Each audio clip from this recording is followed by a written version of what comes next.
अस्सलाम वालेकुम। उम्मीद करता हूँ सब दोस्त ठीक ठाक होंगे, खैरियत से होंगे। इस बार ज़रा लेट आपके सामने हाजिर होने के लिए माजरत, कुछ सेहत से जुड़े मामलात थे जिसकी वजह से थोड़ा सा रूटीन मेरा डिस्टर्ब रहा है। अच्छा, आज बड़े एक ज़बरदस्त टॉपिक पे हम बात करेंगे जो सबसे ज़्यादा समझ लें ज़रूरी या अहमियत का हामिल एक टॉपिक है जो किसी भी फार्मर को कामयाबी की तरफ या नाकामी की तरफ लेके जा सकता है। उस पर हम बात करेंगे और इसको अगर मैं समराइज करके इस टॉपिक को नाम दूं तो ये नाम दे सकता हूं कि हम कैसे कामयाब तरीके से ज्यादा पैदावार हासिल कर सकते हैं रैबिट से। यानी कि आपकी जो प्रोडक्शन होती है इसी में से आपके सारे ऑपरेशनल अखराजात भी कवर अप होते हैं, आपके सारे एक्सपेंसेस इसी में से कवर होते हैं।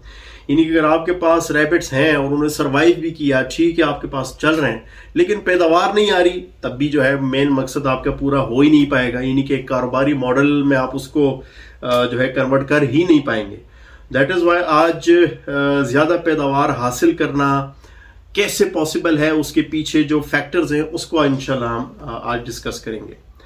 चार जो मेजर पॉइंट्स हैं वो मैंने निकाले हुए हैं, उस एक एक पॉइंट को डिस्कस करेंगे जो मेरी नज़र में चार ऐसी चीज़ें हैं जो बराह रास्त असरअंदाज होती हैं किसी भी फार्मर के प्रोडक्शन पे।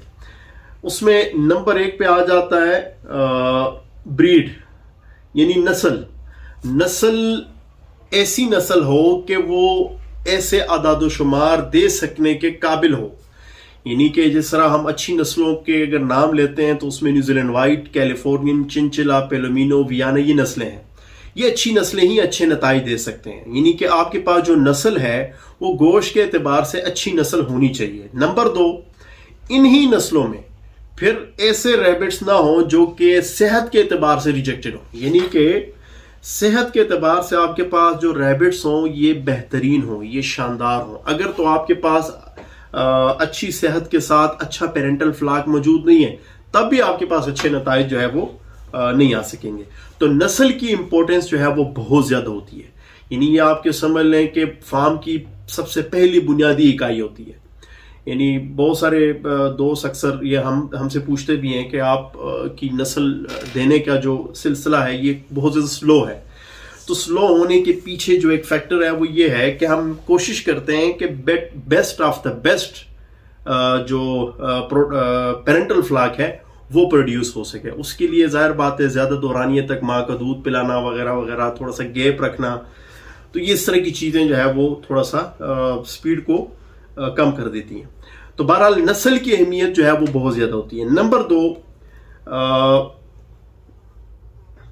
हेल्दी फीड रूटीन, यानी कि एक ऐसी खुराक जो खरगोश की जिस्मानी ज़रूरत को पूरा कर सकती हो, भले वो रेफिजेस में हो यानी चाराजात में हो या फिर वो पेलेटाइज फार्म में जो वंडा आता है अगर उसकी शक्ल में हो।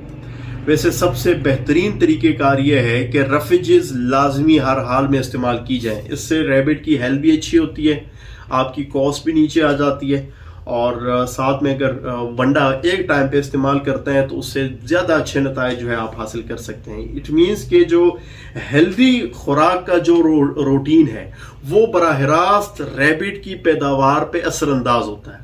यानी कि अगर फर्ज करें आपके पेरेंटल फ्लाक आपके पास आ गया, अच्छी नस्ल का आ गया, लेकिन आप उनको प्रॉपर खुराक नहीं दे रहे तो प्रॉपर उस लेवल का उनका वजन नहीं बन पाता, या फिर नंबर ऑफ बेबीज जो है वो उतने नहीं आ पाते, या फिर जो उन बेबीज की जो हेल्थ होती है वो ज्यादा अच्छी नहीं होती, यानी वो थोड़ी सी कंप्रोमाइज होती है, ग्रोथ थोड़ी सी स्लो चल रही होती है।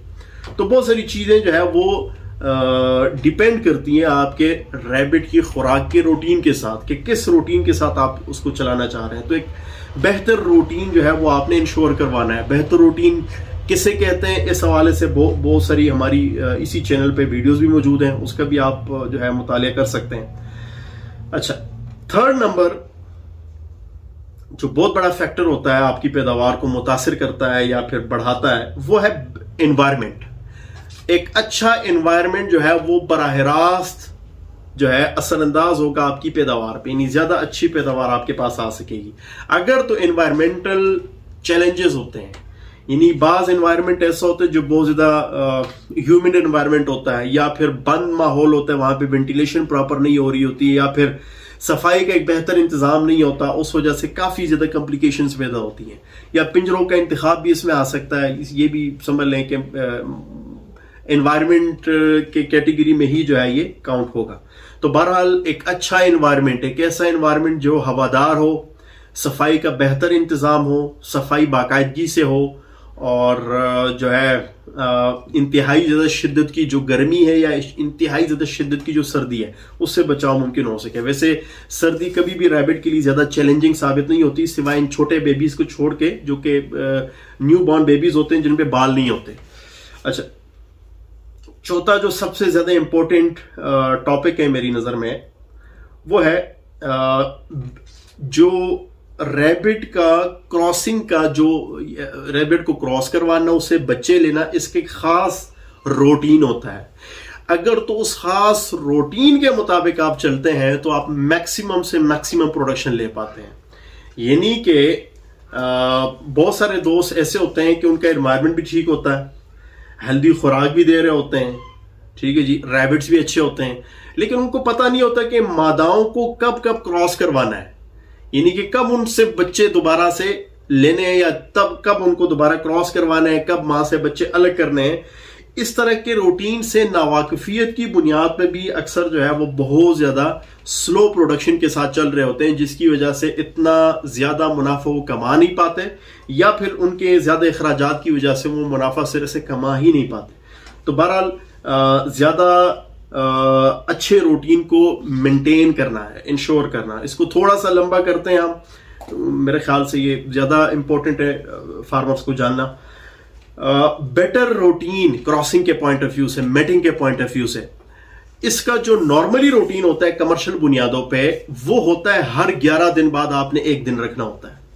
یعنی مثال کے طور پہ ہمارے فارم پہ یہاں پہ میں نے فرض کریں 1 تاریخ کو کراسنگ کروائی، اس ایک دن پر کوشش کرنی ہے کہ آپ کی باقی ایکٹیویٹیز نہ ہو، یعنی چارہ پہلے سے موجود ہو، صفائی ٹائم پہ ہو چکی ہو، باقی ایکٹیویٹیز نہ ہو، مہمان نہ ہو. اس دن آپ نے صرف اور صرف کوشش کرنی ہے کہ پورا کا پورا آپ کا سٹاف جو ہے وہ اسی جو ہے ایکٹیویٹی میں لگا رہے کہ ریبٹ کو میٹ کروانا ہے، ریبٹ کو کراس کروانا ہے. کوشش کرنی ہے کہ جتنا بھی آپ کے پاس پیرنٹل فلاک ہے، اور اگر موسم اچھا ہو تو وہ تقریباً ہیٹ پہ ہوں گے، وہ سارے کے سارے میٹ ہو جائیں گے.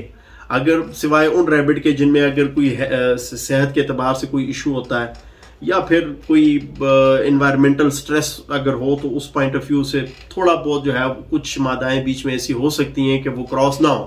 عمومی طور پہ تقریباً 95% تک مادائیں آپ کی کراس ہو جاتی ہیں. جو رہ گئی ہیں اس کو سیکنڈ ڈے پہ آپ کراس کروا سکتے ہیں. تو سپوز اگر 1 تاریخ کو میں نے ماداؤں کو کراس کروایا، تو بہتر ہے کہ ٹھیک 11 دن چھوڑ کے، یعنی 12 تاریخ کو پھر دوبارہ سے وہی ایکٹیویٹی جو آپ نے پہلے تاریخ کو کی تھی، وہی ایکٹیویٹی آپ نے ریپیٹ کروانی ہے. ریپیٹ کرواتے ہوئے آپ کا مائنڈ کیا ہوتا ہے؟ ریپیٹ کرواتے ہوئے آپ نے یہ کرنا ہے کہ پہلے جو کراس شدہ مادائیں ہوتی ہیں ان کو آپ نے چیک کرنا ہے کہ آیا وہ پریگننسی کنسیو کر چکے ہیں یا نہیں. اس کو چیک کرنا ہے. چیک کرنے کے لیے خاص قسم کی پریکٹس ہوتی ہے، پیٹ سے پچھلی ٹانگوں کے بیچ سے جو ہے آپ نے چیک کرنا ہوتا ہے. اور وقت کے ساتھ ساتھ جو بھی فارمرز ہوتے ہیں یہ بہت جلدی سیکھ جاتے ہیں، تو بہرحال اس کو چیک کرنا ہوتا ہے. اگر تو وہ کنفرم ہو تو اس کے اوپر آپ نے کنفرم لکھ دینا ہے اس کے کارڈ کے اوپر. اگر تو سپوز وہ مادہ کنفرم نہیں ہے تو اسی دن دوبارہ سے کوشش کرنی ہے کہ اس کو میٹ کروا لینا ہے. اس سے آپ کا وقت ضائع نہیں ہوگا. سم ٹائم ایسا ہوتا ہے کہ مادائیں کراس کروا لیتے ہیں، پھر پورا 1 مہینے انتظار کرتے ہیں، یعنی 1 مہینہ گزر جاتا ہے، پھر اس کے بعد کوشش کرتے ہیں کہ دوبارہ کراس کروائیں. یعنی کہ اگر آپ کو 11 دن بعد 10 دن بعد پتہ چل سکتا ہے پریگننسی کا، تو بہتر ہے کہ 10-11 دن بعد اس کو چیک کریں. اگر تو خالی ہے تو دوبارہ میٹ کروائیں. اگر تو پریگننٹ ہے تو وہاں پہ کنفرم لکھ دیں. اور ٹھیک جیسے اس کے دن پورے ہوتے ہیں، جیسے 24-25 دن 26 دن تک اس کی پریگننسی پہنچتی ہے، تو اس کے بعد اس کو نیکسٹ ڈوز پرووائڈ کریں. تو ایک تو یہ طریقہ کار ہو گیا، یعنی کہ مہینے میں سمجھ لیں کہ آپ کے 3 دن یہ پریکٹس چلتی رہے گی، ہر 11 دن بعد یا 10 دن بعد چھوڑ کے. آپ کے اگر تجربہ زیادہ نہیں ہے تو 12 دن کے وقفے کے ساتھ بھی آپ یہ پریکٹس چلا سکتے ہیں. یعنی کہ 1 تاریخ کو، پھر 12 یا 13 تاریخ کو، پھر اس کے 12 दिन या 11 दिन छोड़ के फिर दोबारा दूसरे तारीख हो। इस तरीके से आपके महीने में 3 एक्टिविटीज इस तरह की चलती रहेंगी। यही आपके ज़्यादा से ज़्यादा जो प्रोडक्शन है उसको इंश्योर करवाएगी। दूसरा, मादाओं से आपने बच्चे ले लिए, बच्चे अगर आपने ले लिया, आपने देखा है कि मादाएं ठीक हैं, बच्चों के साथ जो नंबर ऑफ बेबीज हैं वो भी नॉर्मल हैं, जैसे कि 7-8 के आसपास हैं, तो बेहतर है कि लाजमी अगर गोश्त के मकसद से आप कर रहे हैं तो लाजमी 20 एक दिन बाद लाजमी उसको दोबारा मेड करवाएं। 20 दिन जैसे ही गुजर जाए उन बच्चों को, तो उन मादाओं को दोबारा मेड करवाएं, लाजमी मेड करवाएंगे। और ये याद रखिएगा कि मादाएं इस दौरान कमजोर बिल्कुल नहीं हो सकती अगर तो आपके पास जो पहली शर्त है, दूसरी शर्त है कि हेल्दी फीड, हेल्दी खुराक होगी, अच्छी खुराक होगी, तो आपके पास ये कंप्लेंट कभी नहीं आएगी कि यार मादाएं क्रॉस नहीं होती या बच्चे कमजोर हैं या बच्चे मरते हैं। इन इसका बराह रास्त आपके अच्छी फीड के साथ जो है एक गहरा ताल्लुक होता है। तो दोबारा जब एक बार बच्चे आए तो दोबारा कोशिश करनी है कि आपने जल्द से जल्द दोबारा उनको रिपीट करवाना है, यानी कि क्रॉसिंग दोबारा से करवानी है।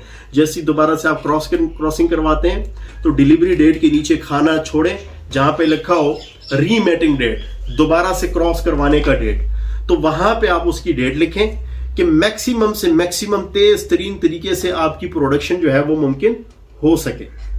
उम्मीद करता हूं कि ये जो मंदरजदैल टॉपिक्स हमने डिस्कस किए हैं कि ये आप दोस्तों को समझ आ गई होंगी। और मज़ीद अगर आपके जहन में कोई ऐसे टॉपिक्स हों जिस पे आप चाहते हैं कि मैं वीडियो बनाऊं तो ज़रूर मुझे कमेंट सेक्शन में बताइएगा। मिलते हैं इंशाल्लाह फिर किसी नई वीडियो के साथ। अपना ढेर सारा ख्याल रखिएगा। अल्लाह हाफिज़।